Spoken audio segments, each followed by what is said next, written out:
Hola, estamos acá en la escuela Presbítero Constantino Espagnolo de la localidad de Junín, provincia de Mendoza. Los integrantes son Nicolás Antich, Jeremías Sierras y Martina Isen. Venimos a explicar la medición de tiempo y frecuencia en el osciloscopio.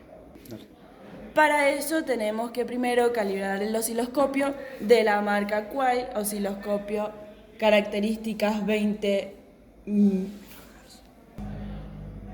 megahertz, marca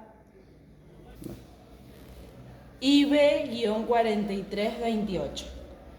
Primero lo que hacemos es calibrarlo como corresponde, ponemos las puntas de prueba, luego de eso, que esté bien calibradas las puntas, y si no las calibramos, vamos y conectamos un generador de frecuencia, el cual lo vamos a ubicar en un K y en una onda senoidal.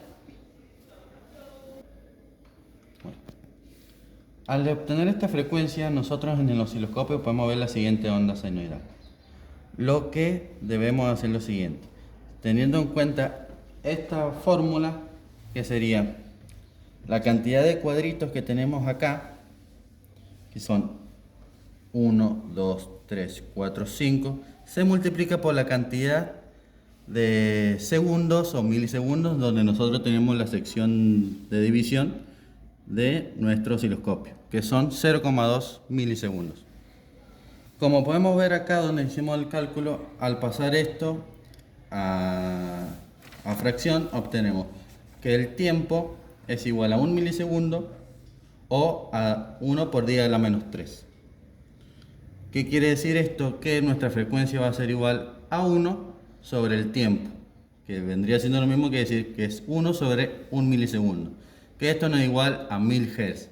1000 Hz equivale a 1 kHz, que es lo que nosotros podemos ver en nuestro generador de señales. Una vez calculada la frecuencia, podemos calcular el voltaje pico-pico que tenemos, que debería ser de 10 volts. Esto lo calculamos de la siguiente forma. Contamos los cuadritos que hay en la escala vertical, que son 1, 2, 3, 4, 5, y lo multiplicamos por la base de voltaje que tenemos, que es de 2 volts. Es decir, que 5 volts por 2 volts son 10 volts pico-pico.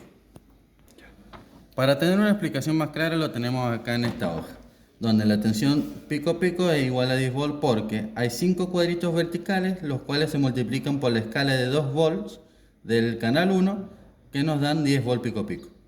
Ahora, para obtener el voltaje pico, se divide a la mitad, es decir, que es la mitad de la onda completa. Por ejemplo, 1, 2, 3, hasta por ahí. Es un ejemplo. ¿Cómo sería esto? Cuando nosotros tenemos 10 volts pico-pico, lo dividimos por 2, es decir, 10 dividido 2 es 5 volts, es decir, que 5 volts pico.